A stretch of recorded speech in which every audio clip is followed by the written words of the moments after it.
Selamat siang, Ibu Nancy dan teman-teman semuanya. Kami dari kelompok 12 yang beranggotakan Ibu Sisilia Ika Mayawati, Ibu Siti Umroh, dan saya sendiri Veronica Ari akan mempresentasikan bab 11 tentang merancang dan melakukan evaluasi formatif.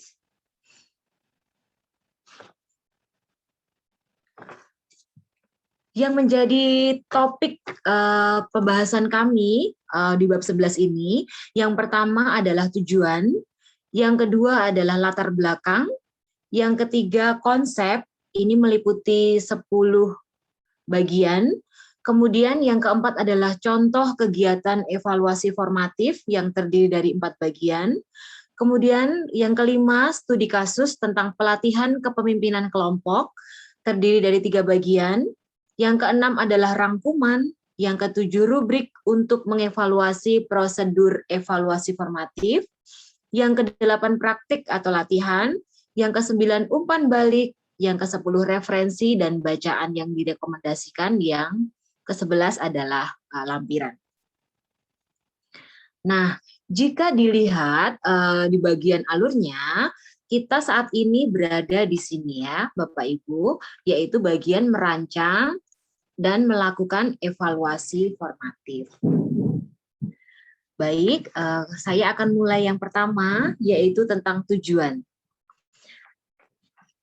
Adapun tujuan dari topik ini, yang pertama adalah menjelaskan tujuan dan materi untuk berbagai tahap evaluasi formatif yang dikembangkan instruktur, materi yang dipilih instruktur, dan instruksi yang disajikan instruktur. Yang kedua, menjelaskan instrumen yang digunakan dalam evaluasi formatif. Yang ketiga, mengembangkan rencana evaluasi formatif yang tepat dan membangun instrumen untuk satu set materi instruksional atau presentasi instruktur. Dan yang keempat adalah mengumpulkan data sesuai dengan rencana evaluasi formatif untuk satu set materi instruksional yang diberikan atau presentasi instruktur. Yang kedua adalah latar belakang. Evaluasi formatif merupakan proses pengumpulan data dan informasi dalam rangka untuk meningkatkan efektivitas pengajaran.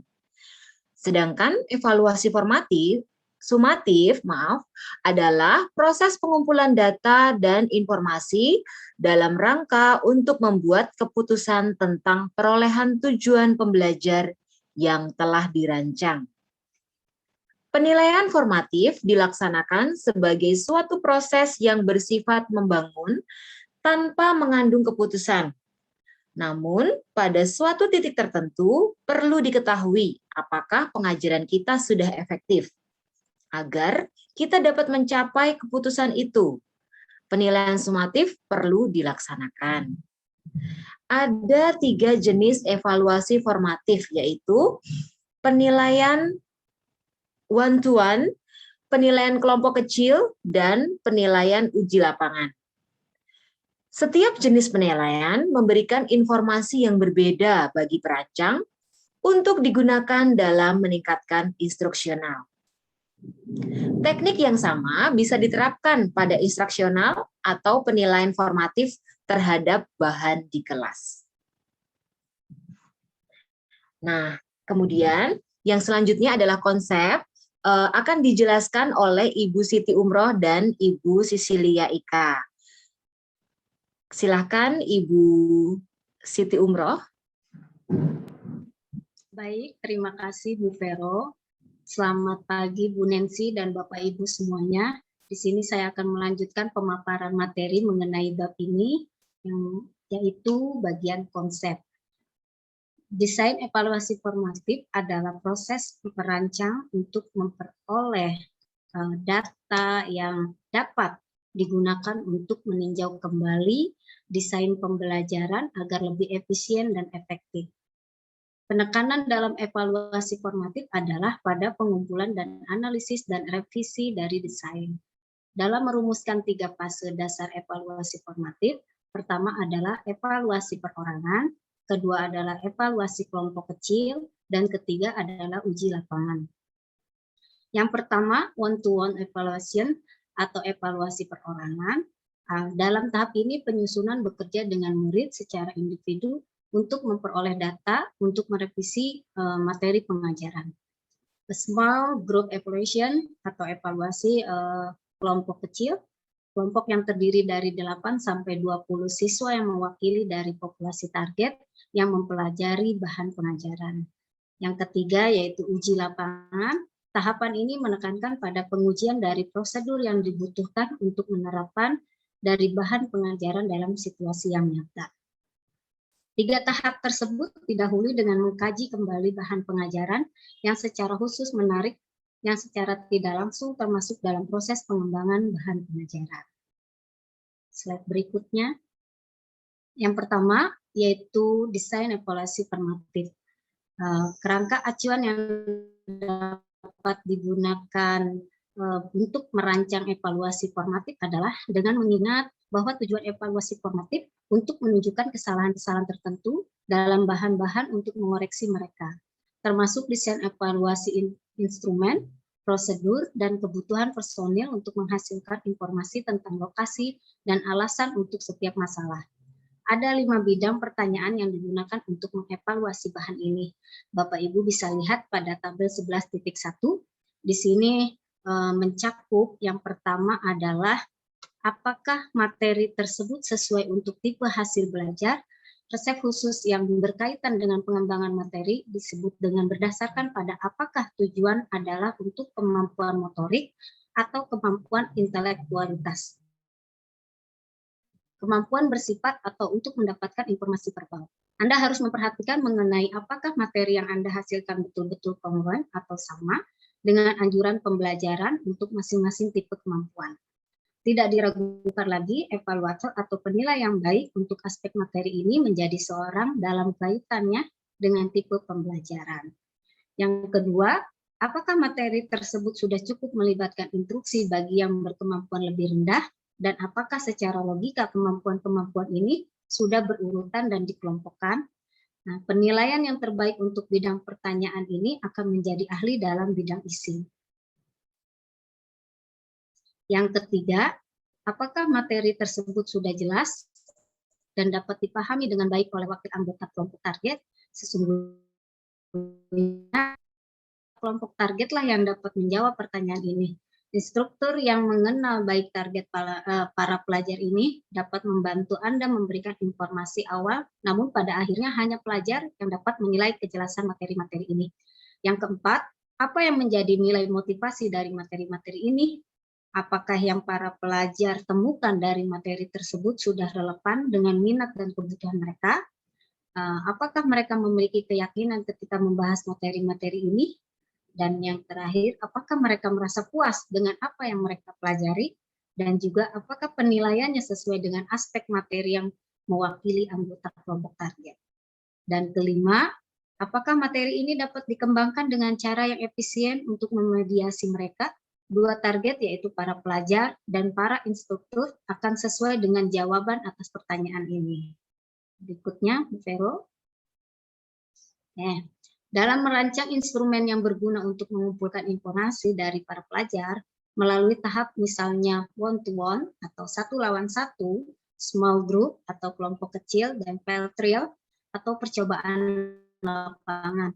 Penataan dalam konteks pembelajaran atau kinerja dan bentuk informasi yang ingin dikumpulkan. Dalam evaluasi 1-lawan-1, materi instrumen disusun oleh mereka sendiri. Para pelajar melingkari kata-kata atau kalimat dan menuliskan komentar mereka di dalam materi-materi tersebut.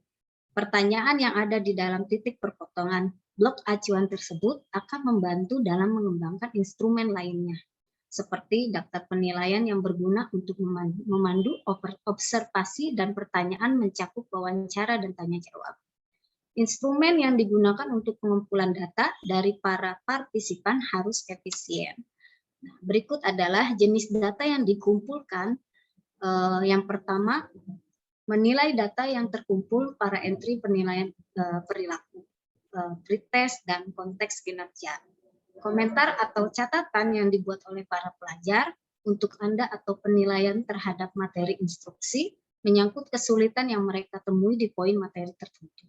Yang ketiga, data yang terkumpul berdasarkan tanya jawab tentang sikap atau komentar wawancara yang diungkapkan oleh para pelajar yang berkaitan dengan seluruh reaksi mereka terhadap instruksi tersebut dan persepsi mereka di mana kesulitan mereka yang bersandar pada materi dan prosedur instruksi secara umum. Yang keempat, waktu yang diperlukan para pelajar untuk menyelesaikan berbagai komponen instruksi.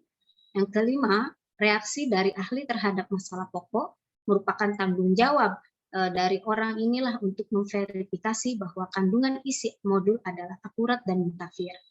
Yang terakhir, reaksi dari manajer dan supervisor yang mengamati pelajar yang menggunakan kemampuannya dalam konteks kinerja. Yang B, poin B, yaitu peran spesialis mata pelajaran, pembelajaran, dan pembelajaran dalam evaluasi formatif. Selain adanya data evaluasi dari pelajar, perlu juga melihat analisis dari seorang ahli. Ketika draft desain selesai, terkadang desain tidak bisa melihat permasalahan yang ada.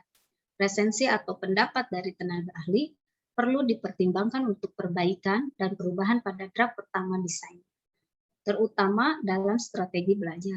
Tipe belajar dan ketetapan bahan yang akan digunakan dalam desain pembelajaran, desain ini tidak diwajibkan menggunakan usulan dari para ahli.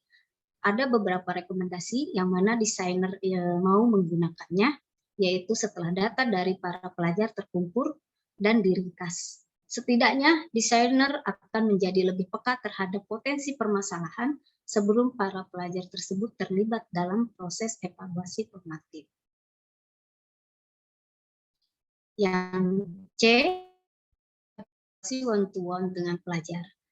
Tujuan evaluasi formatif perorangan adalah untuk mengidentifikasi dan menghapus kesalahan yang mencolok dalam pengajaran serta untuk mendapatkan indikasi awal dan reaksi para pelajar terhadap isi. Hal ini dapat terjadi melalui interaksi langsung antara para desainer dengan pelajar. Evaluasi ini melibatkan 3 atau lebih peserta didik yang berinteraksi langsung dengan desainer. Ada 3 kriteria utama menurut Dick and Kelly dalam evaluasi perorangan ini, yaitu kejelasan, dampak, dan kelayakan. Pada kejelasan, apakah pesan atau apapun yang dipresentasikan jelas bagi setiap pelajar, sedangkan pada dampak apa yang terjadi dari instruksi terhadap sikap setiap pelajar, dan pencapaian apa yang diperoleh dari tujuan dan sasarannya. Yang ketiga, kelayakan, seberapa layaknya instruksi yang diberikan tersebut sesuai dengan sumber daya, waktu, atau konteks. Selain itu, ada beberapa pertimbangan dalam melakukan evaluasi perorangan, yaitu yang pertama, memilih peserta. Penentuan pelajar yang dilibatkan dalam evaluasi perorangan harus mewakili populasi target. Desainer memilih beberapa pelajar beberapa pelajar saja, tetapi mewakili target populasi. Mereka menjadi wakil dengan cakupan kemampuan karena biasanya keutamaan dari kemampuan dan ilmu pengetahuan mereka merupakan salah satu penentu utama untuk menerima informasi dan keterampilan. Oleh karena itu, para desainer ini memilih setidaknya 1 pelajar dari target populasi rata-rata. Setidaknya 1 pelajar yang memiliki kemampuan rata-rata dan 1 pelajar yang memiliki kemampuan di bawah rata-rata. Desainer kemudian bekerja berdasarkan basis perorangan untuk setiap pelajar. Setelah evaluasi awal dengan 3 pelajar, desainer mungkin ingin memilih lebih banyak pelajar dari target populasi untuk melakukan pekerjaan model 1 lawan 1, meskipun 3 biasanya sudah cukup. Yang kedua, pengumpulan data. 3 kriteria utama dan keputusan yang harus dibuat selama uji coba 1 lawan 1 membuat evaluator fokus pada jenis informasi yang akan berguna. Jenis informasi yang dapat diperoleh untuk perbandingan dengan kriteria kejelasan, dampak, dan kelayakan. Keputusan yang dibuat selama percobaan 1 lawan 1 membantu para evaluator atau penilai untuk fokus kepada bermacam-macam informasi yang berguna. Pada tabel 11.2 bisa dapat Bapak Ibu lihat di sini kejelasan instruksi. Ada 3 kategori utama tentang kejelasan suatu informasi, yaitu pesan atau di tabel terlihat message, kemudian kaitan, link, dan prosedur. Nah, kategori yang pertama, pesan berhubungan dengan seberapa jelas pesan dasar tersebut bagi pelajar. Kemudian kategori yang kedua, kaitan, mengacu pada bagaimana pesan dasar dikhususkan untuk pelajar. Kategori yang ketiga, yaitu prosedur, mengacu pada karakteristik instruksi seperti urutan, luasan segmen yang dipresentasikan. Berikutnya, Bu Vero. Dampak pada pelajar ini dilihat dari sikap pelajar tentang instruksi dan pencapaiannya pada tujuan tertentu. Evaluator harus menentukan apakah pelajar merasakan instruksi sebagai relevan secara pribadi, kemudian dicapai dengan usaha yang masuk akal, dan yang ketiga, menarik dan memuaskan untuk pengalaman. Terkait dengan prestasi, post-test membantu menentukan apakah individu dapat mengingat informasi dan melakukan tugas. Pertanyaan atau arahan untuk pertunjukan dapat disajikan secara lisan oleh instruktur. Nah, peserta didik dapat diminta untuk merespon. Yang pertama, bisa menggunakan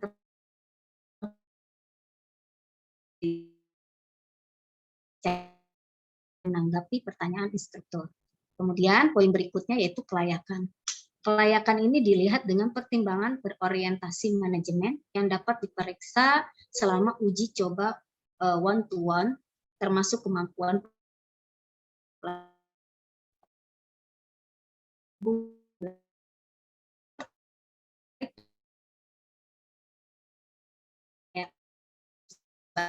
yang pertama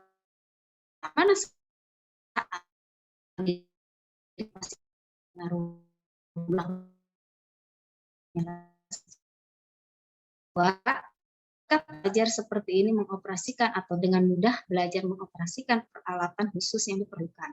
Yang ketiga, apakah pembelajar nyaman di lingkungan ini? Dan terakhir, instruksi ini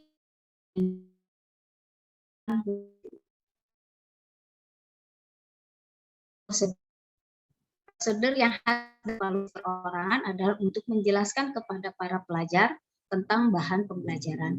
Reaksi pembelajar terhadap materi, mengetahui kekurangan materi, mengerjakan soal-soal, mencatat waktu yang diperlukan untuk menyelesaikan materi. Nah, pembelajar akan menemukan kesalahan ketik, kelalaian konten, halaman yang hilang, atau yang lainnya. Ini merupakan kesulitan pemahaman untuk belajar, konsep belajar, dan soal-soal yang diberikan. Yang D, yaitu penilaian dan kuesioner. Setelah siswa menyelesaikan instruksi dalam evaluasi perorangan, mereka dapat mengerjakan post-test dan kuesioner sikap dengan cara yang sama. Setelah masing-masing item atau langkah penilaian dilakukan, mintalah kepada pelajar untuk menjelaskan mengapa mereka melakukan suatu respon tertentu. Nah, desainer akan menemukan tidak hanya kesalahan, tetapi juga kenapa terjadi kesalahan. Informasi ini sangat membantu selama proses revisi. Berikutnya, Bu Vero. Yang E, yaitu waktu pembelajaran. Waktu pembelajaran ini merupakan salah satu kepentingan desainer selama evaluasi perorangan, yaitu untuk menentukan jumlah waktu yang diperlukan bagi pelajar untuk menyelesaikan instruksi. Yang E, interpretasi data, ini merupakan informasi tentang kejelasan instruksi yang berdampak pada pelajar dan kelayakan instruksi harus diringkas dan terpusat. Yang terakhir ini adalah hasil. Hasil dari evaluasi one-to-one adalah instruksi yang berisi kosakata yang sesuai, kompleksitas, bahasa, contoh, dan ilustrasi untuk peserta didik, kemudian hasil lain yang logis mengenai sikap dan prestasi belajar, atau direvisi dengan tujuan meningkatkan pelajar, sikap, atau kinerja selama percobaan berikutnya. Kemudian, layak digunakan dengan pembelajar, sumber daya, dan pengaturan yang ada. Berikutnya, Bu Vero. Yang D, evaluasi kelompok kecil. Ada 2 tujuan dalam evaluasi kelompok kecil. Yang pertama yaitu efektivitas perubahan dan identifikasi masalah yang masih tersisa setelah evaluasi perorangan. Yang kedua, untuk menentukan apakah pelajar dapat menggunakan instruksi tanpa berinteraksi dengan instruktur. Nah, poin yang pertama yang kita bahas yaitu kriteria dan data. Langkah efektif untuk mengevaluasi pembelajaran dan kinerjanya dengan melihat skor pretest dan post-test. Informasi yang dikumpulkan mengenai kelayakan dari instruksi biasanya meliputi waktu yang dibutuhkan bagi pelajar, kemudian biaya dan kelangsungan hidup, yang terakhir sikap mereka yang melaksanakan atau mengelola instruksi. Yang kedua, memilih pelajar. Evaluasi kelompok kecil harus memilih kelompok yang terdiri dari 8-20 orang. Jika jumlah peserta didik kurang dari 8, data mungkin tidak akan terlalu mewakili populasi sasaran. Namun, jika kita memperoleh data tentang lebih dari 20 pelajar, kita mungkin menemukan banyak informasi daripada yang kita butuhkan, dan bahwa data dari pelajar tambahan tidak memberikan banyak informasi tambahan. Dimungkinkan untuk memilih secara acak dari populasi target. Apabila tidak dapat memilih para pelajar secara acak, atau apabila kelompok yang kita pilih memiliki relatif kecil, maka Anda harus memastikan bahwa dapat memasukkan sampel setidaknya satu wakil dari setiap tipe subgrup yang ada di dalam populasi Anda. Contoh dari subgrup dapat meliputi seperti yang berikut ini. Pelajar yang berprestasi rendah, rata-rata, dan tinggi. Pelajar dengan berbagai bahasa pribumi, pelajar yang terbiasa dengan prosedur tertentu, dan pelajar yang tidak terbiasa, kemudian pelajar kurang pengalaman atau lebih muda, dan juga pelajar yang lebih dewasa. Yang ketiga, prosedur. Prosedur ini dasar yang digunakan dalam evaluasi kelompok kecil. Sangatlah berbeda dengan yang digunakan dalam evaluasi one-to-one. Evaluator atau penilai mulai menjelaskan materi-materi di dalam tahap pengembangan formatif, dan hal ini perlu untuk mendapatkan umpan balik tentang bagaimana memperbaikinya. Nah, di dalam proses ini, keterlibatan instruktur haruslah sekecil mungkin. Hanya dalam kasus-kasus tertentu apabila pelajar mengalami kemandekan dalam proses pembelajarannya dan tidak dapat melanjutkannya, barulah instruktur di situ terlibat. Berikutnya, Bu Vero. Yang keempat, penilaian dan kuesioner. Langkah-langkah tambahan di dalam evaluasi kelompok kecil adalah masalah bagaimana mengadministrasi sebuah daftar pertanyaan yang berkaitan dengan sikap, dan jika memungkinkan dilakukan wawancara dengan lebih mendalam dengan beberapa pelajar di dalam kelompok itu. Tujuan utamanya untuk mengidentifikasi reaksi pelajar terhadap instruksi tersebut. Dari persepsi mereka, kelemahan dan kekuatan di dalam penerapan strategi instruksi. Oleh karena itu, pertanyaan-pertanyaan tersebut haruslah mencerminkan berbagai komponen strategi. Berikut ini beberapa pertanyaan yang sesuai. Yang pertama, apakah instruksinya menarik? Yang kedua, apakah Anda memahami apa yang disebut belajar? Yang ketiga, apakah materi ini langsung berhubungan dengan tujuan atau sasaran? Yang keempat, apakah latihan praktek sudah cukup digunakan? Yang kelima, apakah latihan praktek tersebut relevan? Yang keenam, apakah tes ini betul-betul dapat mengukur pengetahuan tentang tujuan atau sasaran? Yang ketujuh, apakah Anda sudah cukup menerima umpan balik dari latihan praktek? Dan yang terakhir, apakah kamu merasa nyaman ketika menjawab pertanyaan tes-tes? Oke. Yang kelima, ringkasan data dan analisa. Informasi deskriptif dan informasi kuantitatif yang terkumpul selama masa percobaan diringkas dan dianalisa.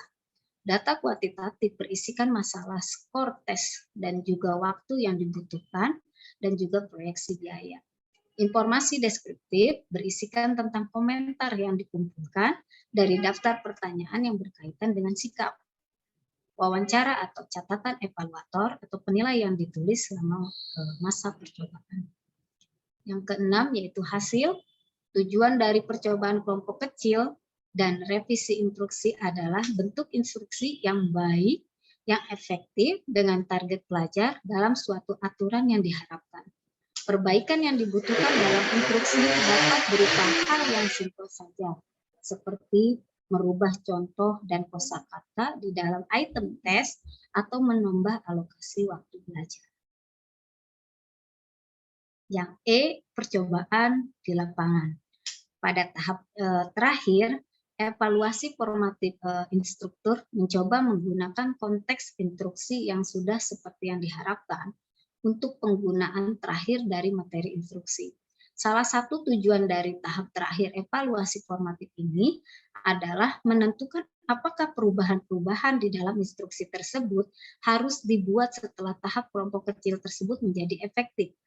Kemudian tujuan lainnya adalah untuk melihat apakah instruksi dapat digunakan pada konteks seperti yang diinginkan, yaitu apakah mungkin secara administratif menggunakan instruksi tersebut seperti yang diinginkan. Yang pertama, poin pertama yaitu lokasi evaluasi.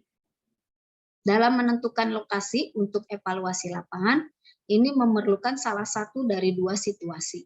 Pertama, jika material dicoba di kelas yang sedang menggunakan large group atau kelompok besar, maka menggunakan materi instruksi itu sendiri mungkin merupakan pengalaman yang baru dan yang berbeda.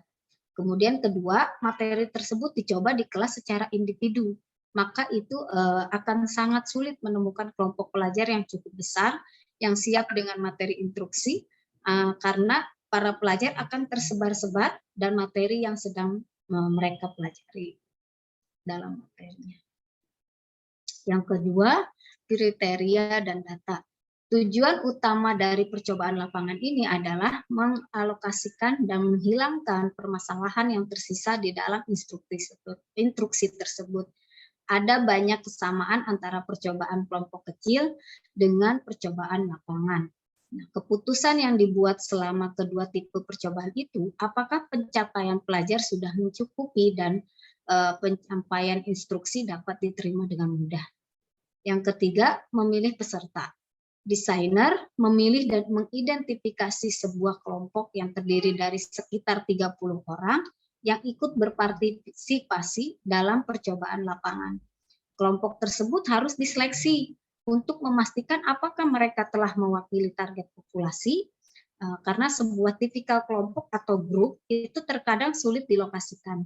Kemudian desainer seringkali memilih beberapa kelompok yang berbeda untuk ikut berpartisipasi di dalam percobaan lapangannya. Hal ini berguna untuk memastikan bahwa data yang terkumpul sesuai dengan yang diharapkan. Yang keempat yaitu prosedur pelaksanaan uji coba lapangan. Nah, pada prosedur uji coba lapangan hampir sama dengan kelompok kecil. Perbedaan pada peran desain yang harus dikurangi atau dihilangkan diganti dengan peran guru. Oleh karenanya, guru harus dilatih terlebih dahulu. Mungkin setelah evaluasi kelompok kecil, pretest dan posttest itu diubah atau dikurangi hanya menilai entry paling penting. Kuesioner difokuskan pada faktor-faktor lingkungan yang mungkin mengganggu pembelajaran. Yang kelima yaitu ringkasan data dan prosedur analisis adalah sama untuk percobaan kelompok kecil dan percobaan lapangan. Data yang didapat haruslah terorganisir dengan tujuan instruksi dan informasi tentang sikap dari keduanya, yaitu para pelajar dan para instruktur, juga haruslah berkaitan dengan tujuan spesifik tersebut apabila memungkinkan. Yang keenam atau terakhir itu hasil. Tujuan dari uji coba lapangan dan merevisi akhir adalah instruksi yang efektif yang menghasilkan tingkat prestasi dan sikap pelajar yang diinginkan dan yang berfungsi sebagaimana dimaksud dalam pengaturan pembelajaran. Berikutnya, Bu Vero. Berikutnya adalah poin F, evaluasi formatif materi terpilih. Poin ini akan disampaikan oleh Ibu Sisil. Dipersilakan Bu Sisil. Baik, terima kasih Bu Vero, Bu Nancy dan juga Bapak Ibu sekalian. Saya akan coba melanjutkan Untuk poin konsep di poin F, yaitu evaluasi formatif materi terpilih. Studi penilaian ahli, tujuan dari fase penilaian ahli adalah untuk menentukan apakah instruksi yang digunakan saat ini atau kandidat lainnya memiliki potensi untuk memenuhi kebutuhan instruksional yang ditetapkan organisasi. Kerangka kerja untuk merancang evaluasi formatif pada tabel 11.1 juga berguna untuk merancang fase penilaian ahli untuk mengevaluasi materi yang ada. Kolom kiri tabel mencantumkan area material yang akan dievaluasi, dan di bagian atas tabel, pertanyaan tentang kesesuaian materi untuk jenis pembelajaran dapat dinilai oleh para ahli dalam teori pembelajaran. Jika materi yang ada dinilai kurang memadai oleh para ahli dan dinilai tidak mudah diperbaiki dengan materi pelengkap, maka sisa pertanyaan pada tabel 11.1 tentang kejelasan materi, motivasi, dan manajemen menjadi tidak relevan. Demikian juga uji coba lapangan dengan bahan yang tidak memadai tampaknya tidak tepat. Misalkan materi yang ada dinilai menjanjikan oleh para ahli pembelajaran dan konten. Dalam keadaan ini, perancang harus melanjutkan langsung ke uji coba lapangan dengan sekelompok pelajar, baik untuk menentukan apakah materi efektif dengan populasi tertentu dan dalam pengaturan tertentu, dan juga untuk mengidentifikasi cara penambahan atau penghapusan dari materi atau perubahan dalam prosedur instruksional mungkin dilakukan untuk meningkatkan efektivitas. Uji coba lapangan, persiapan uji coba lapangan terhadap bahan-bahan yang ada harus dilakukan seperti halnya uji coba lapangan terhadap bahan-bahan asli. Analisis harus dibuat dari dokumentasi yang ada tentang pengembangan bahan, efektivitas bahan dengan kelompok yang ditentukan, dan khususnya deskripsi prosedur yang digunakan selama evaluasi lapangan. Deskripsi tentang bagaimana bahan yang akan digunakan harus dipelajari, setiap instrumen tes yang menyertai bahan bahwa diperiksa hubungannya dengan tujuan kerja, dan kebutuhan untuk evaluasi tambahan atau kuesioner sikap harus ditentukan. Dalam studi uji coba lapangan, instruktur reguler harus menyelenggarakan pretest, kecuali dia tahu peserta didik sudah memiliki keterampilan masuk dan kurang pengetahuan tentang apa yang akan diajarkan. Sebuah post-test dan kuesioner sikap tentunya harus tersedia juga untuk mengevaluasi kinerja pelajar dan pendapat mereka tentang materi. Instruktur yang melakukan uji coba lapangan mampu mengamati kemajuan dan sikap peserta didik dengan menggunakan seperangkat materi yang diadopsi dan diadaptasi. Bahkan dimungkinkan untuk menguji kinerja kelompok pembelajar yang berbeda dengan menggunakan bahan yang dimodifikasi atau tidak dimodifikasi, yang tujuannya adalah untuk menentukan apakah perubahan tersebut meningkatkan efektivitas bahan. Instruktur tentu harus meluangkan waktu mengikuti evaluasi lapangan untuk memberikan penjelasan kepada peserta didik secara menyeluruh tentang reaksi mereka terhadap instruksi, karena wawasan tambahan tentang materi atau prosedur dapat diperoleh selama sesi tanya-jawab tersebut. Setelah menyelesaikan uji coba lapangan dari bahan yang dipilih, instruktur harus mengumpulkan jenis data yang sama yang akan dikumpulkan jika bahan asli dievaluasi secara formatif. Untuk bagian bagian G dari konsep, yaitu evaluasi formatif dari instruksi yang dipimpin oleh instruktur. Jika instruktur berencana untuk menyampaikan instruksi kepada kelompok siswa menggunakan panduan instruktur, maka tujuan evaluasi formatif hampir sama dengan evaluasi formatif bahan ajar independen untuk menentukan apakah instruksi tersebut efektif dan memutuskan bagaimana untuk memperbaikinya. Dalam mempersiapkan percobaan lapangan, instruksi yang dipimpin oleh instruktur harus diperhatikan keterampilan masuk dan pengetahuan sebelumnya, pengetahuan post-test, dan sikap peserta didik. Selain itu, instruktur berperan untuk memberikan praktik dan umpan balik interaktif yang harus dimasukkan dalam strategi instruksional untuk memberikan kesempatan kepada pembelajar untuk mendemonstrasikan keterampilan khusus yang telah mereka peroleh. Sesi ini juga berfungsi untuk mengidentifikasi keterampilan yang belum mereka peroleh. Bentuk latihan dan penilaian yang sedang berlangsung ini dapat diberikan dalam salah satu dari dua format, baik secara lisan kepada peserta didik sambil mencatat kinerja mereka, atau dengan cara berkala mendistribusikan berbagai latihan cetak dan latihan umpan balik selama pelajaran. Instruktur juga dapat menggunakan uji coba lapangan sebagai kesempatan untuk mengevaluasi prosedur instruksional. Pengamatan terhadap proses pembelajaran harus menunjukkan kesesuaian pola pengelompokan, alokasi waktu, dan minat peserta didik dalam berbagai kegiatan kelas. Poin selanjutnya, pengumpulan data untuk materi terpilih dan instruksi dipimpin instruktur. Sebagian besar informasi yang berhubungan dengan pengumpulan data dalam uji coba lapangan bahan ajar asli berlaku sama baiknya dengan prosedur pengumpulan data yang digunakan dalam evaluasi bahan dan prosedur instruksional yang dipilih. Ketika seorang instruktur mengevaluasi bahan ajar mandiri, bahan yang dipilih atau panduan instruktur, hubungan yang ada dengan peserta didik dapat menjadi keuntungan besar. Hal ini penting selama evaluasi bahan dan panduan bahwa siswa memahami sifat kritis dari partisipasi mereka dalam dan kontribusi untuk studi. Instruktur dalam bekerja dengan peserta didik yang akrab juga memiliki pengetahuan tentang keterampilan masuk peserta didik dan sangat mungkin mampu memprediksi secara akurat kinerja pretest siswa. Poin selanjutnya yaitu tentang kekhawatiran yang mempengaruhi evaluasi formatif.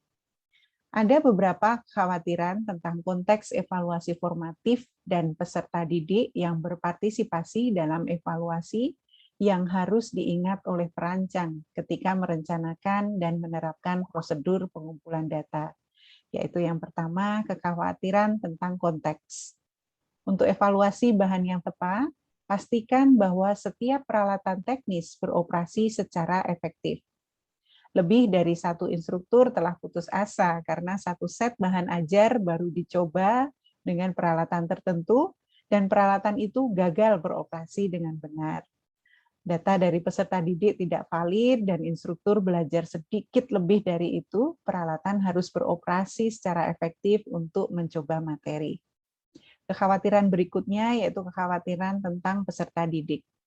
Dalam pemilihan peserta didik untuk berpartisipasi dalam setiap fase evaluasi formatif, hindari bergantung sepenuhnya pada instruktur untuk menilai pengetahuan awal peserta didik. Kapanpun memungkinkan, berikan tes keterampilan awal kepada peserta didik untuk memverifikasi bahwa mereka benar-benar anggota populasi target yang menjadi sasaran materi tersebut. Peserta didik yang tidak memiliki keterampilan masuk juga harus dimasukkan dalam evaluasi formatif. Jika pembelajar yang tidak dapat mendemonstrasikan keterampilan masuk, pada kenyataannya berjuang melalui instruksi dengan sedikit keberhasilan, sedangkan mereka yang memiliki keterampilan masuk berhasil, ini menunjukkan bahwa Anda telah mengidentifikasi keterampilan yang harus dimiliki peserta didik untuk memulai instruksi. Namun, jika pelajar tanpa keterampilan masuk berhasil dengan instruksi, maka Anda harus secara serius mempertimbangkan kembali validitas keterampilan masuk yang telah Anda identifikasi. Dalam evaluasi formatif one-to-one atau satu ke satu, perancang harus menggunakan setidaknya 3 pelajar. 1 tinggi, 1 rata-rata, dan 1 kemampuan rendah. NS rata-rata pelajar dapat diidentifikasi sebagai orang yang memiliki keterampilan masuk, tetapi tidak memiliki pengetahuan tentang keterampilan yang akan diajarkan. Dan pelajar berkemampuan rendah sebagai orang yang tidak memiliki beberapa atau semua keterampilan masuk. Dengan menggunakan definisi-definisi ini, desainer dapat lebih yakin untuk mendapatkan rentang kemampuan yang diinginkan. Kekhawatiran berikutnya adalah kekhawatiran tentang hasil evaluasi formatif. Anda harus mencatat bahwa dalam proses evaluasi formatif, umpan balik positif dari siswa memberi Anda sedikit informasi tentang bagaimana Anda dapat melanjutkan untuk mengubah apapun. Umpan balik positif hanya menunjukkan bahwa apa yang Anda miliki efektif dengan siswa yang menggunakan materi. Anda kemudian hanya dapat membuat kesimpulan terbatas bahwa materi harus efektif dengan peserta didik yang memiliki kemampuan dan motivasi yang sama. Kekhawatiran berikutnya adalah kekhawatiran dengan pelaksanaan evaluasi formatif. Meskipun instruksi yang ideal, proses desain nasional adalah untuk melakukan 3 fase evaluasi formatif sebelum mendistribusikan instruksi untuk penggunaan umum, kadang-kadang tidak mungkin untuk mengikuti prosedur ini. Dalam banyak kasus, tidak ada cukup waktu untuk melakukan evaluasi formatif atau tidak ada dana yang dianggarkan untuk melakukannya. Pertimbangan pertama harus menentukan apakah jenis evaluasi formatif dapat dilakukan sebelum penggunaan instruksi secara formal. Apakah ada cara untuk menggabungkan beberapa teknik satu ke satu atau one-to-one dengan uji coba lapangan? Bisakah kita meminta seseorang untuk membaca materi dan melihat apakah itu masuk akal? Bisakah kita berjalan melalui permainan peran untuk memastikan itu berhasil? Kebanyakan desainer akan mengakui bahwa menggunakan instruksi yang harus dirancang tanpa beberapa jenis uji coba sangat beresiko, tetapi kadang-kadang tidak dapat dihindari. Ya, bagian konsep berikutnya yaitu tentang pemecahan masalah selama desain instruksional. Dalam proses desain instruksional, perancang sering dihadapkan pada pertanyaan yang paling baik dijawab dengan data dari peserta didik. Seluruh proses evaluasi formatif adalah salah satu pengumpulan data dari peserta didik untuk menjawab pertanyaan Anda, mungkin atau mungkin tidak ya, tentang instruksi Anda. Untuk menjawab pertanyaan ini, perancang dapat mengembangkan 2 versi instruksi untuk digunakan dalam evaluasi kelompok kecil. 10 pelajar yang dipilih secara acak mungkin menerima instruksi dengan ilustrasi, sedangkan 10 penerimanya tanpa ilustrasi. Kemudian kinerja dan sikap kedua kelompok dapat dibandingkan. Bagaimana mereka melakukannya di post-test? Bagaimana mereka melakukannya pada item-item yang berhubungan langsung dengan ilustrasi? Apa yang mereka katakan pada pertanyaan sikap tentang penggunaan atau tidak adanya ilustrasi? Dan bagaimana perbandingan waktu belajar kedua kelompok tersebut. Perancang dapat mengumpulkan data yang cukup dalam evaluasi formatif tentang ilustrasi untuk membuat setidaknya keputusan tentatif tentang penggunaan lanjutan mereka dalam instruksi. Metodologi yang sama ini dapat digunakan untuk menjawab berbagai pertanyaan yang tak terhindarkan muncul selama proses desain. Baik, untuk contoh kegiatan evaluasi formatif akan dilanjutkan kembali oleh Ibu Siti Umroh. Silakan Ibu. Baik, terima kasih Bu Sisil.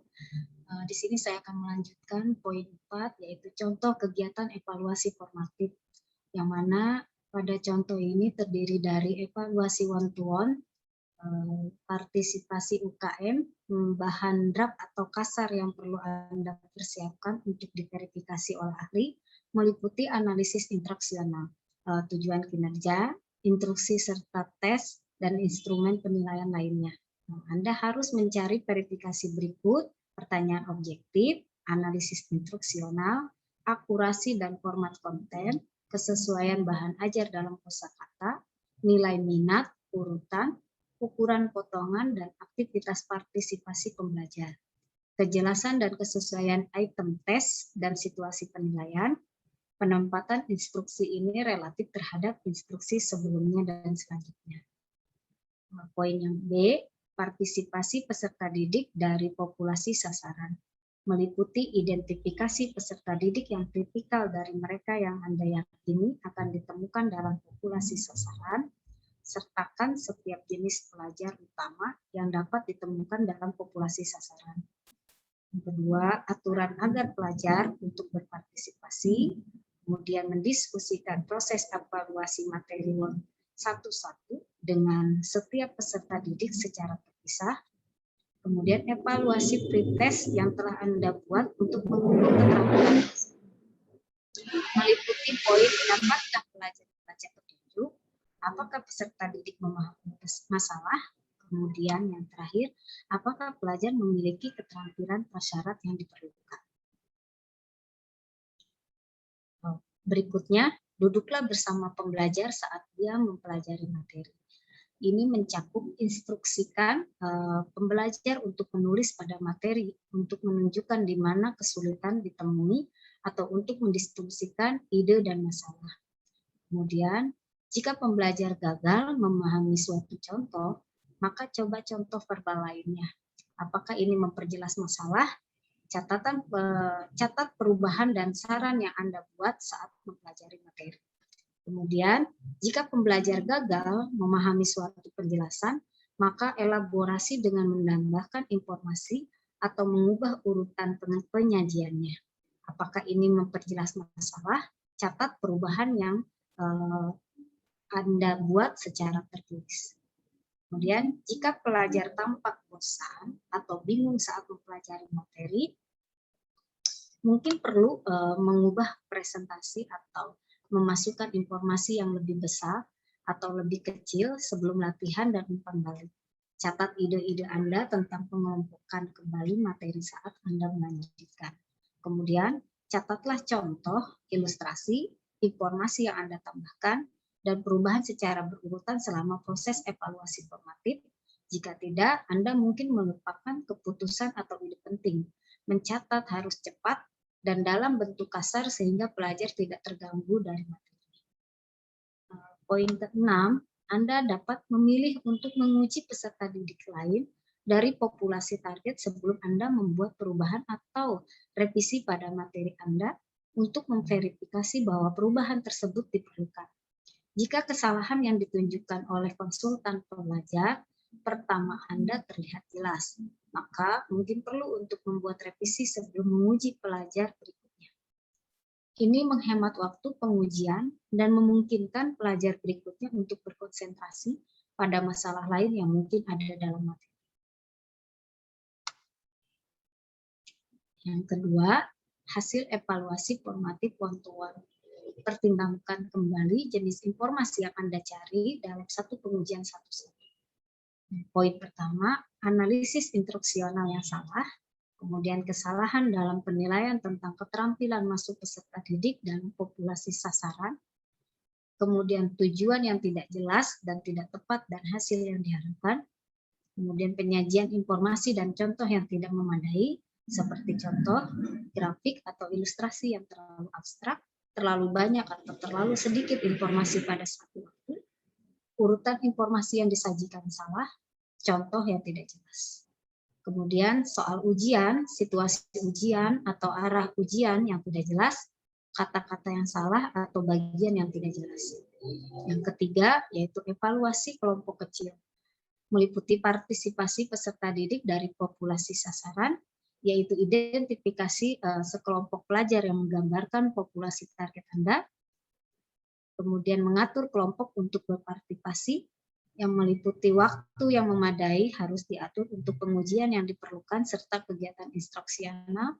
Peserta didik harus termotivasi untuk berpartisipasi.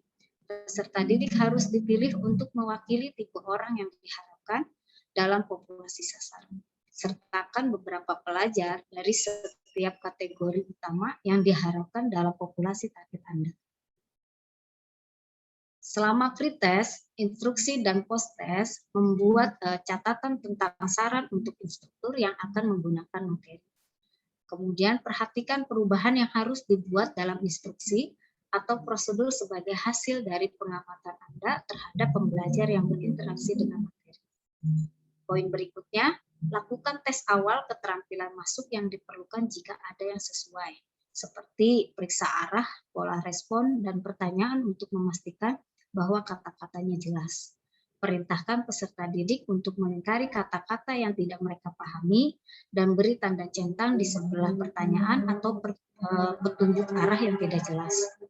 Kemudian, jangan berhenti untuk mendiskusikan butir-butir yang tidak jelas dengan peserta didik selama tes, kecuali jika mereka menjadi buntu atau berhenti. Dan terakhir, catat waktu yang dibutuhkan peserta didik untuk menyelesaikan tes masuk. Poin E, mengadministrasikan pretest keterampilan yang akan diajarkan selama instruksi. Tes ini dan tes keterampilan masuk yang diperlukan dapat digabungkan menjadi satu pretest jika diinginkan. Misalnya, mintalah pembelajar melingkari kosakata yang tidak jelas bagi mereka. Kemudian, mintalah peserta didik memberi tanda centang di samping petunjuk, pertanyaan atau persyaratan jawaban yang tidak jelas bagi mereka. Selanjutnya, mintalah peserta didik menulis komentar tambahan dalam tes jika mereka menginginkannya. Dan yang terakhir, jangan membahas masalah dengan peserta didik selama tes. Poin F, mengadministrasikan bahan ajar. Miliki pengaturan instruksional yang mendekati kenyataan dengan semua peralatan dan bahan yang diperlukan tersedia. Setiap bantuan instruksional yang diperlukan juga harus tersedia selama percobaan. Misalnya pada poin ini disiapkan, instruksikan peserta didik bahwa Anda membutuhkan bantuan mereka dalam mengevaluasi materi. Kemudian mintalah siswa menandatangani pekerjaan mereka sehingga Anda dapat membandingkan kinerja mereka pada pelajaran dengan kinerja mereka berdasarkan perilaku masuk mereka. Perintahkan peserta didik untuk melingkari kata-kata yang tidak jelas dan memberikan tanda centang di samping ilustrasi, contoh atau penjelasan yang tidak jelas dalam instruksi. Peserta didik harus terus mengerjakan materi sampai akhir tanpa berhenti atau untuk berdiskusi. Yang terakhir, catat waktu yang dibutuhkan peserta didik untuk menyelesaikan bahan ajar. Poin H, memberikan angket sikap kepada peserta didik. Yang pertama, Anda mungkin ingin mengajukan pertanyaan seperti berikut yang ada di kolom ini. Apakah instruksi tersebut menarik perhatian Anda? Atau apakah instruksinya terlalu panjang atau terlalu pendek? Apakah instruksinya terlalu sulit atau terlalu mudah? Apakah Anda memiliki masalah dengan bagian manapun dari instruksi? Atau apakah kartun atau ilustrasi tersebut sesuai atau mengganggu? Dan sampai poin terakhir, apakah Anda lebih suka media pembelajaran lain? Nah, atur agar peserta didik mendiskusikan pretest, instruksi atau post-test dengan Anda atau instruktur mereka setelah mereka menyelesaikan semua pekerjaan. Kemudian, Anda mungkin ingin menyusun diskusi dengan pertanyaan-pertanyaan terencana, atau mungkin Anda ingin mengajukan pertanyaan seperti apakah Anda akan mengubah latihan di bagian X, atau apakah Anda menyukai contoh di bagian X. Yang keempat, file trail percobaan lapangan. Pilih sampel yang sesuai dari populasi sasaran, yaitu yang pertama, aturlah kelompok terpilih untuk mencoba materi. Pastikan jumlah peserta didik dalam kelompok cukup. Kemudian pastikan pula bahwa peserta didik yang dipilih mencerminkan berbagai kemampuan dan keterampilan peserta didik dalam populasi sasaran. Kemudian memastikan tersedianya personil, fasilitas, dan peralatan yang memadai. Poin berikutnya, bagikan bahan ajar serta panduan instruktur. Kemudian diskusikan setiap instruksi atau pertimbangan khusus yang mungkin diperlukan jika instruksi di luar konteks. Kemudian secara pribadi memainkan peran minimal dalam uji coba lapangan. Kemudian meringkas data yang telah Anda kumpulkan. Laporannya mungkin sebagai berikut. Skor pada bagian keterampilan masuk dari pretest, kemudian skor pretest dan post-test, waktu yang dibutuhkan siswa untuk menyelesaikan setiap tes yang digunakan, atau waktu yang dibutuhkan siswa untuk menyelesaikan instruksi, dan yang terakhir, sikap peserta didik serta instruktur yang berpartisipasi. poin kelima yaitu evaluasi formatif dari materi yang dipilih, dari instruksi yang dipimpin instruktur. Ini meliputi bahan yang dipilih. Selain saran formatif untuk bahan ajar mandiri, Anda harus menentukan apakah yang berikut ini benar. Misalkan, semua bagian dari strategi pembelajaran diperhitungkan dalam materi yang dipilih atau disediakan oleh instruktur, kemudian transisi antar sumber lancar, kemudian alur isi dalam berbagai sumber instruksional konsisten dan logis, kemudian manual pembelajar atau instruktur secara memadai menyajikan tujuan, kemudian petunjuk untuk menempatkan instruksi dalam setiap sumber sudah memadai, lalu bagian-bagian dari strategi pembelajaran yang harus disediakan oleh instruktur sudah memadai, dan terakhir, kosakata yang digunakan dalam semua sumber sudah sesuai. Kedua, instruksi dipimpin instruktur. Faktor utama dalam evaluasi instruksi yang disampaikan oleh instruktur adalah bahwa mereka bagian interaktif dari instruksi. Selain semua pertimbangan yang disebutkan sebelumnya, beberapa pertimbangan evaluasi penting adalah unik untuk jenis instruksi ini. Apakah instruktur, yaitu meyakinkan, antusias, membantu, dan berpengetahuan, mampu menghindari penyimpangan untuk menjaga instruksi dan diskusi tentang topik yang relevan dan sesuai jadwal.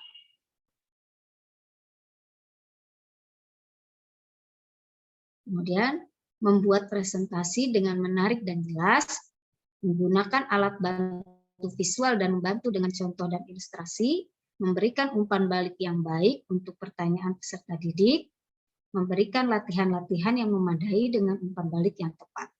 Nah, Anda harus mencatat peristiwa yang terjadi selama pengajaran, sehingga Anda dapat mempelajarinya untuk mengetahui apakah yang disiratkan tentang keefektifan instruksi. Berikutnya dilanjutkan kembali oleh Bu Sisil, dipersilakan. Baik, saya coba menyampaikan untuk bagian berikutnya yaitu studi kasus tentang pelatihan kepemimpinan kelompok. Di sini terbagi menjadi 3. Yang pertama adalah prosedur evaluasi formatif one-to-one, yang kedua prosedur evaluasi formatif kelompok kecil, dan yang ketiga, instrumen untuk menilai sikap peserta didik tentang instruksi. Saya akan coba sampaikan satu persatu. Yang pertama adalah prosedur evaluasi formatif one-to-one. Bahan untuk uji coba one-to-one terdiri dari halaman yang berisi petunjuk, instruksi, dan assessment. Video-video yang disajikan berupa paper storyboard, dan ilustrasi yang terdiri dari gambar tangan kasar dan clip art. Bahan untuk setiap tujuan dan setiap tanggapan pemimpin yang diperlukan ditempatkan pada satu halaman dengan umpan balik pada halaman berikutnya. Hal ini memfasilitasi evaluasi urutan dan pengelompokan tujuan dan memastikan bahwa keduanya dapat mudah diubah apabila diperlukan. Halaman dibagi menjadi 2 kolom agar mahasiswa uji coba dan desainer pembelajaran dapat berkomentar dan menulis saran langsung dalam materi. 6 salinan yang dibuat dapat diberikan, 1 untuk pelajar, 1 untuk desainer pembelajaran, dan 1 lagi untuk menghitung hasil dan membuat revisi. Peserta dan instruksi. 4 mahasiswa pertama setuju untuk berpartisipasi dalam evaluasi one-to-one selama 1 semester. Sampel dari 4 siswa dengan jurusan sarjana dan kepentingan yang berbeda. Semua memiliki pengalaman untuk memimpin pertemuan baik di tempat kerja maupun dalam komunitas.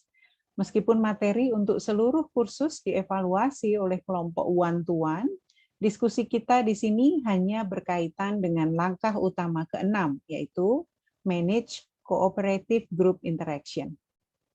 Sebelum sesi dimulai, para pengembang ingin peserta memeriksa kosakata, tingkat membaca, serta kejelasan contoh, latihan, dan umpan balik.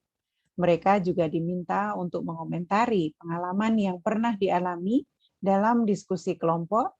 Apakah mereka percaya beberapa bagian bisa dilewati, atau lebih banyak informasi dan contoh yang harus ditambahkan. Bagian C, bahan pra-instruksi. Desainer pembelajaran meminta peserta didik untuk berkomentar apakah materi motivasi awal jelas dan menarik. Apakah tujuannya jelas atau relevan bagi mereka? Apakah mereka sudah memiliki salah satu keterampilan dalam tujuan? Mereka diminta untuk menulis komentar secara langsung pada halaman dalam margin besar yang disediakan. Desainer pembelajaran juga memparafrasekan verbal komentar pada margin. Presentasi konten, mahasiswa mengidentifikasi dan menandai informasi manajemen yang tidak jelas atau membingungkan dan memberi tanda kosakata yang tidak dikenal pada materi tertulis, termasuk skrip video. Perancang pembelajaran meminta mereka untuk berkomentar secara lisan tentang kejelasan deskripsi dan contoh yang digunakan, dan menyarankan secara lisan contoh lain dari pengalaman mereka. Pengalaman-pengalaman ini diparafrasekan dalam margin oleh desainer pembelajaran. Yang selanjutnya tentang partisipasi pelajar, mahasiswa diminta untuk menyelesaikan semua item latihan dan kegiatan, juga memberi komentar apakah latihan tersebut menarik dan membantu mereka dalam pembelajaran.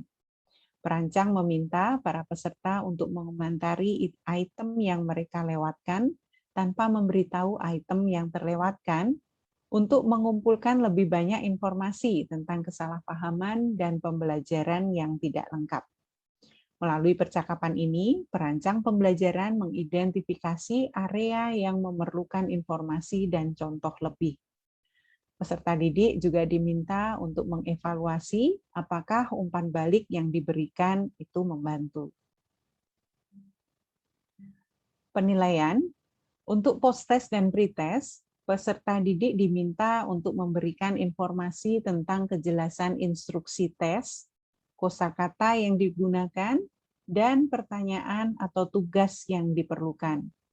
Mereka menandai kata-kata pertanyaan atau arahan yang membingungkan. Ketika peserta menjawab, perancang mengajukan pertanyaan penyidik mengenai item yang terlewatkan untuk mengidentifikasikan sumber kesalahan atau kesalahpahaman.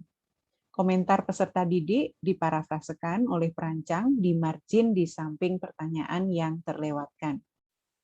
Setelah evaluasi one-to-one, peserta didik diminta untuk merenungkan instruksi dan mengomentari kejelasan dan utilitas secara keseluruhan. Wawancara ini memberikan wawasan tentang relevansi instruksi untuk tugas-tugas mereka sebagai pemimpin dan untuk utilitas dalam membantu mereka melakukan pekerjaan mereka dengan lebih baik. Mereka juga diminta untuk berkomentar pada materi apapun yang mereka yakini harus diperbaiki atau dihilangkan. Setelah evaluasi one-to-one, komentar peserta didik ditinjau dan disintesis. Materi kemudian direvisi dan kesalahan-kesalahan dihilangkan. Revisi materi kemudian diproduksi untuk sesi evaluasi berikutnya.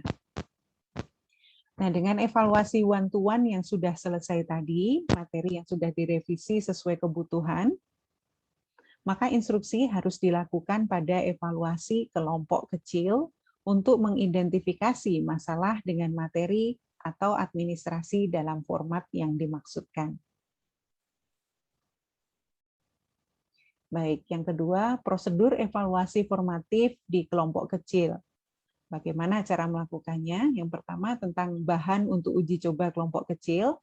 Percobaan kelompok kecil dilakukan di semester berikutnya. Materi instruksional sudah dikembangkan ke tingkat yang disesuaikan, termasuk instruksi berbasis web, simulasi, sesi yang dipimpin instruktur, video dan assessment, hingga masalah manajemen atau pembelajaran dapat diidentifikasi selama evaluasi. Panduan instruktur sudah lengkap dan diuji untuk membantu memastikan bahwa semua anggota fakultas dapat menggunakan materi secara efektif. Untuk memfasilitasi evaluasi peserta didik terhadap instruksi yang dipimpin instruktur, web-based, instruksi video, dan formulir evaluasi ditandai tujuan masing-masing, dan kegiatan terkait diberikan kepada peserta didik untuk segera diselesaikan setelah mereka menyelesaikan setiap bagian dari instruksi. Formulir ini juga menyertakan rating scale atau rating skala untuk menilai minat, kejelasan, dan utilitas dari setiap kegiatan, serta kolom untuk perbaikan yang disarankan. Ini menggunakan format umum yang ditampilkan dalam tabel 11.3. Ini tabel 11.3 dapat kita cermati bersama. Bagian yang berikutnya yaitu tentang peserta dan instruksi. 20 anggota kelas kepemimpinan dipilih untuk evaluasi formatif kelompok kecil. Sekali lagi, mereka semua adalah mahasiswa semester dengan lulusan sarjana dan bidang minat yang berbeda. Beberapa para peserta memiliki pengalaman sebelumnya dengan kepemimpinan kelompok, baik di tempat kerja atau di komunitas.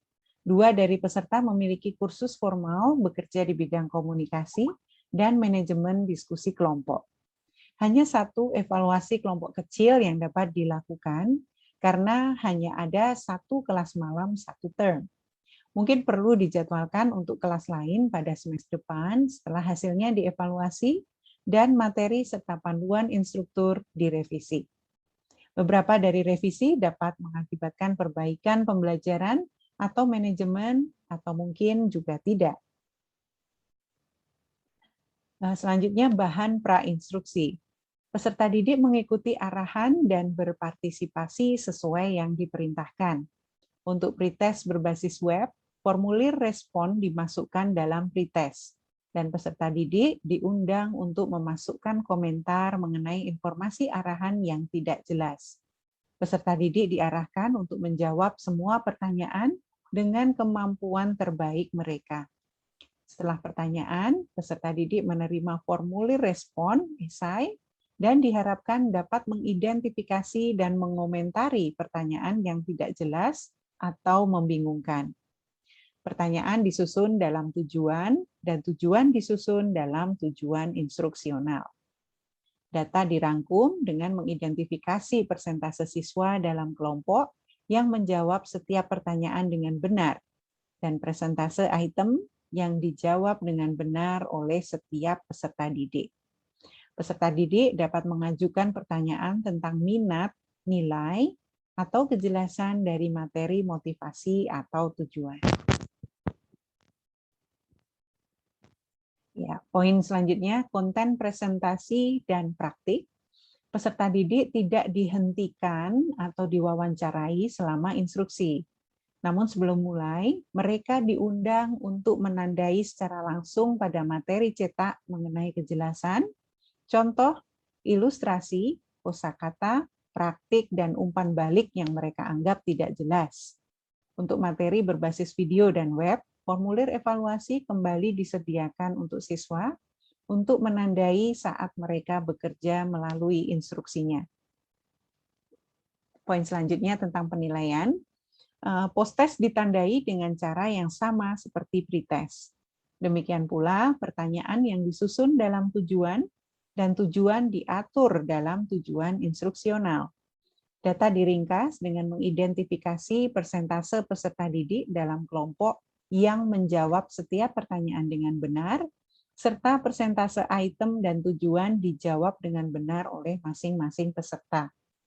Perhitungan pertanyaan yang ditandai sebagai kata yang tidak jelas dan kosakata yang ditandai sebagai asing dibuat. Pada akhirnya, waktu yang dibutuhkan peserta didik untuk menyelesaikan tes, instruksi, dan post-tes dicatat, termasuk waktu terpendek, waktu terpanjang, dan waktu rata-rata yang diambil oleh kelompok.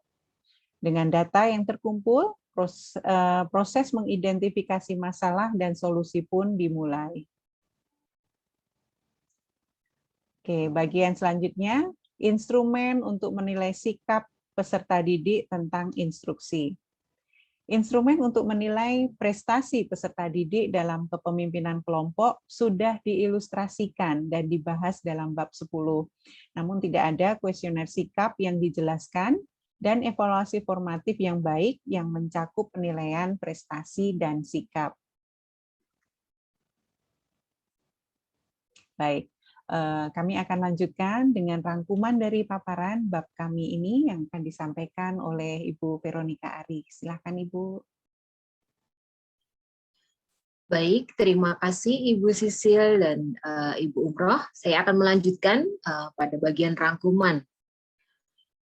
Evaluasi formatif dari materi instruksional dilakukan untuk menentukan efektivitas materi dan untuk merevisi bagian yang tidak efektif.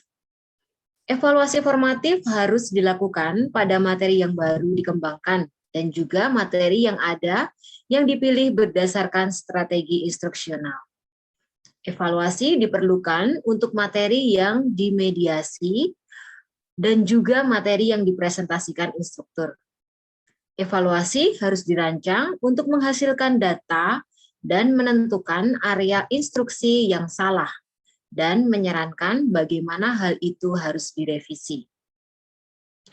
Proses evaluasi formatif berulang, berisi setidaknya 3 siklus, yaitu pengumpulan data, analisis, dan revisi yang direkomendasikan. Setiap siklus berfokus pada berbagai aspek kualitas. Siklus pertama, evaluasi one-to-one, dilakukan untuk menentukan gross errors dalam materi. Kesalahan-kesalahan ini biasanya berhubungan dengan kejelasan kosakata, konsep, contoh yang digunakan, dan nilai motivasi dari kelima komponen materi instruksional. Evaluasi juga dapat dilakukan dengan para ahli konten dan individu yang akrab dengan karakteristik target peserta didik. Evaluasi one-to-one harus dilakukan dengan perwakilan dari populasi target. Proses wawancara interaktif digunakan sehingga evaluator dapat mempelajari apa yang salah dengan materi dan mengapa materi tersebut salah. Siklus kedua, evaluasi kelompok kecil mengikuti koreksi kesalahan utama yang diidentifikasi dalam instruksinya. Kelompok ini biasanya terdiri dari 8 hingga 20 orang perwakilan dari target populasi. Tujuan dari evaluasi kelompok kecil adalah untuk menemukan kesalahan tambahan dalam materi instruksional dan prosedur manajemen. Elemen-elemen dari strategi instruksional adalah fokus untuk instrumen dan prosedur evaluasi. Selama siklus ini, evaluator memainkan peran interaktif yang sedikit, kinerja dan data sikap telah dikumpulkan, dan pembekalan mendalam dilakukan untuk mendapatkan data kuantitatif dan juga kualitatif. Siklus terakhir, uji coba lapangan, dilakukan setelah penyempurnaan materi berdasarkan evaluasi kelompok kecil. Tujuannya adalah untuk menentukan kesalahan dalam materi saat digunakan, seperti yang telah ditentukan dalam pengaturan uji coba. Nah, ini mirip dengan 2 siklus sebelumnya. Instrumen evaluasi dan prosedur harus sesuai dengan 5 komponen pembelajaran dari strategi instruksional. Instrumen untuk mengumpulkan data tentang kinerja dan sikap pelajar sangat penting.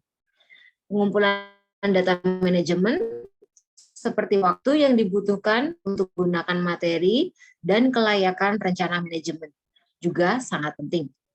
Selama uji coba lapangan, evaluator tidak akan ikut campur karena data sudah dikumpulkan dari peserta didik atau instruktur. Walaupun pengamatan sementara tentang materi yang digunakan dapat memberikan wawasan untuk menafsirkan data. Nah, setelah evaluasi formatif dan revisi materi, organisasi menggunakan instruksi cukup sering untuk melakukan evaluasi dan menentukan apakah keterampilan yang dipelajari sedang digunakan di tempat kerja dan apa saja efeknya. Menentukan dampak dari instruksi disebut evaluasi sumatif, dan prosedur ini akan dijelaskan dalam bab 13. Nah, berikut adalah rubrik, contoh rubrik dari evaluasi formatif. Dapat kita lihat bersama-sama. Nah, selanjutnya adalah praktik. Nah, praktik ini latihan berikut didasarkan pada analisis instruksional dan strategi langkah utama kelima, ya. Yaitu menentukan jenis kalimat terbaik untuk diperkenalkan dan mengembangkan setiap poin utama, seperti yang terdapat pada lampiran C, F, dan G. Nah, di sini ya. Populasi target adalah siswa kelas 6 yang rata-rata dan memiliki keterampilan menulis di atas rata-rata. Untuk formatif uji coba bidang evaluasi, pertimbangkan pertanyaan dan identifikasi keputusan yang akan Anda buat berdasarkan tujuan evaluasi, sifat instruksi, dan populasi target. Nah, berikut juga ada beberapa pertanyaan. Yang pertama, mengapa desainer pembelajaran harus tertarik pada bidang uji materi tentang komposisi penulisan? Yang kedua, informasi apa yang harus dikumpulkan desainer dan coba lapangan untuk instruksi ini yang tidak akan dikumpulkan evaluasi kelompok kecil? Yang ketiga adalah jelaskan kelompok sampel yang dapat digunakan untuk mengevaluasi materi instruksional.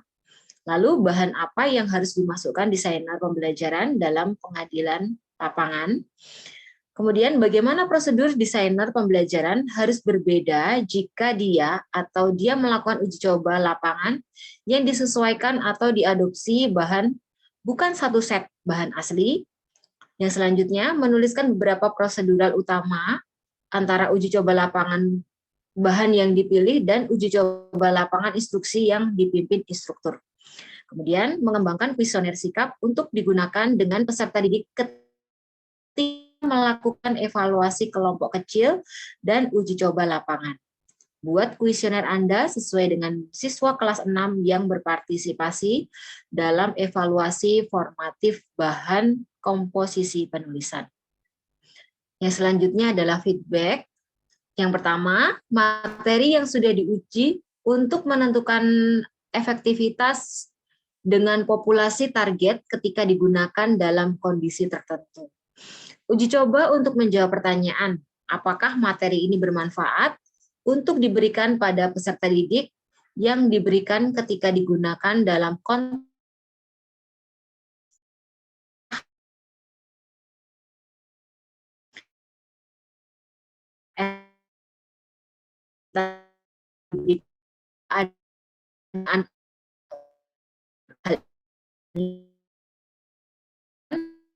sudah siap. Nah, materi, tes, instruksi untuk peserta didik dan instruktur harus diperiksa coba lapangan. Apakah materi